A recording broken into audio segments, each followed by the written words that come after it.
Diesel cars have a special place in many people's hearts, providing reliable and efficient transportation for a lot of families. There is something romantic about having a car that you know will just keep working after many years and hundreds of thousands of kilometers later. It's like having an ugly wife. She cooks and cleans, she loves you a lot, and you know you can depend on her when hard times come. Same with a diesel car. Sure, it can be rough and noisy, but when that emergency comes, you know for a damn fact that you can turn it on and drive endlessly. With the advance of technology, diesel engines have evolved a lot, offering improved efficiency while at the same time becoming smoother and quite a bit more powerful. 3.3 liters to 100 kilometers, man. It's like it's running on air. A notable brand that has pushed the diesel engine to its limits is BMW, achieving up to 400 horsepower while still being economical and very smooth for a diesel. While being quite modern and powerful, this engine is nowhere close to being the most powerful diesel engine. Lately, big brands have really slowed down the development of the diesel engine, as the emission regulations have gotten a lot stricter. But there was a time when emissions and ecology were just concepts on a piece of paper, and diesel was actually considered a lot cleaner than petrol. The 2000s were the golden era of diesels, as the technology advancement was at its peak and manufacturers were racing towards making the fastest diesel. But before we touch the golden era, let's go back when it all started. The first diesel engine was produced in 1893 and was used in heavy-duty vehicles right away, but it wasn't used in passenger cars until 40 years later. The Mercedes 260D, internally known as the W138, was the first diesel production car. It was powered by a diesel 4-cylinder engine with 2.6 liters of displacement, producing a colossal 45 brake horsepower. Originally, Mercedes wanted to fit a 6-cylinder diesel engine to the car, but the vibrations it produced were unacceptable, so they downsized. The 260D proved to be a good seller, convincing Mercedes to invest more into the development of the diesel engine. Everyone was taking notice of the success Mercedes had and started slowly investing into the diesel engine. GM, Peugeot and Citroën were the fastest manufacturers to take action, releasing a series of prototypes in the upcoming years. Mercedes made the first swing for a fast diesel, when they turbocharged a 4.6-liter 6-cylinder, producing 113 horsepower. They soon scrapped it as it was proven to be very unreliable. In the 70s, diesel really went mainstream, as the Volkswagen Golf became the first compact car to feature one. And by the end of the decade, Mercedes introduced the OM617, the first turbocharged diesel engine, thus giving birth to the legendary turbo diesel era of Mercedes cars. This was a turning point for diesel-powered cars, as the upcoming years saw diesel engines edge the gap with petrols when it came to performance. Everyone followed suit. Years later, BMW joins the party, releasing a 2.4-liter 6-cylinder turbocharged diesel engine producing only 115 horsepower. The 80s and 90s proved to be crucial for the diesel engine development, as a series of technological advances were made, both in the manufacturing and in the engine electronic controls. Toyota introduces a microprocessor-controlled engine control unit for diesel engines, also known as the ECU. Mercedes introduces the electronically controlled injection pump. Fiat makes the first mass-produced car with a direct injection diesel engine. Then Audi introduces a turbocharged, intercooled, direct injected and electronically controlled diesel engine.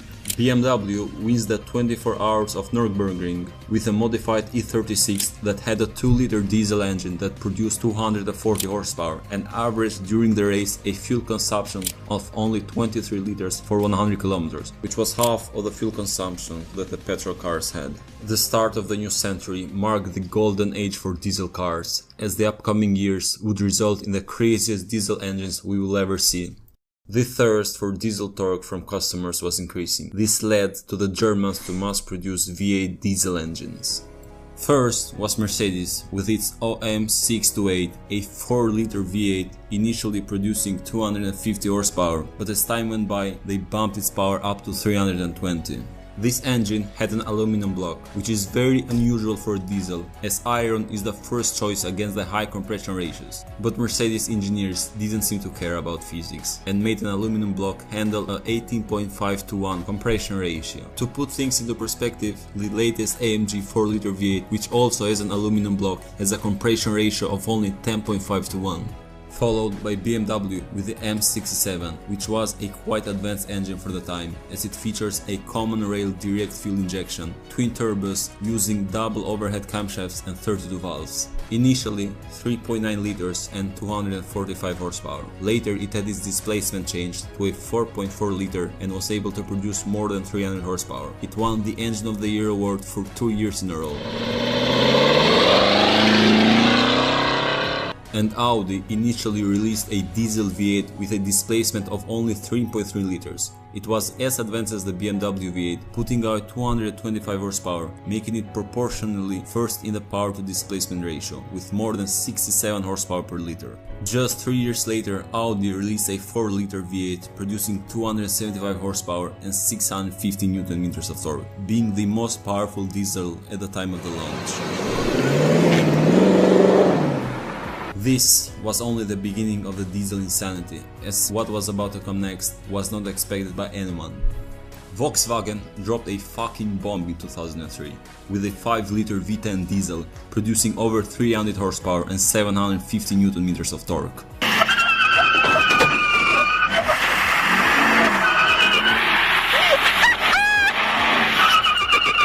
This turned out to be a pure publicity stunt by Volkswagen, as the engine turned out to be very complicated. It had an all-aluminum construction, featured a balanced shaft to counteract vibrations, and all the turbos and the intricate fuel injection system, and all the technology to make it pass emission testing made the car quite unreliable. And on top of that, it wasn't fuel efficient, so the sales numbers were really bad, and Volkswagen scrapped the engine after a couple of years. In the recent years, this engine has built a cult following, and for good reason. An engine like this was hard to comprehend back then. And nowadays people don't see this kind of engines even in their dreams. What's crazier is that this isn't the biggest or the most powerful diesel engine. But before we go there, let's stop in Munich, where BMW released the first twin turbocharged straight-six diesel in 2004.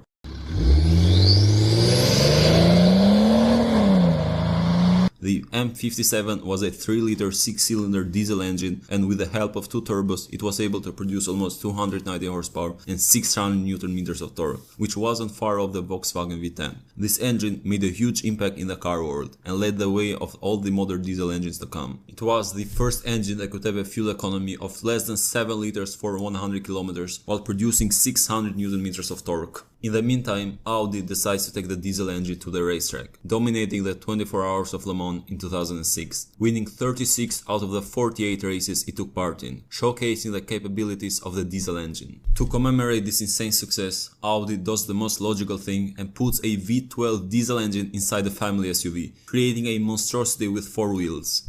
The whole car weighed 2.7 tons.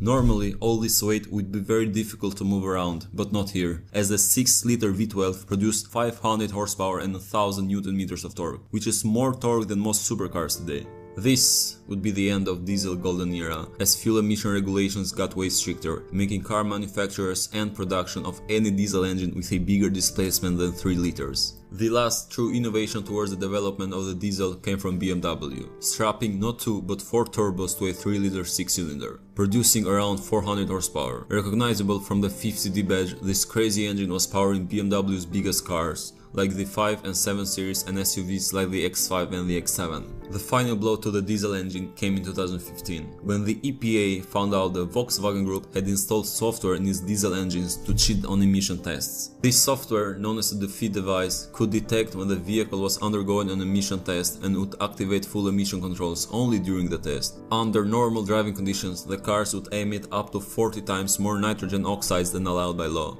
This absolutely crushed diesel car sales, dropping from 50% of all the car market to 14% in the recent years, as car manufacturers are reducing offerings with diesel engines and instead are focusing in hybrids and electric cars.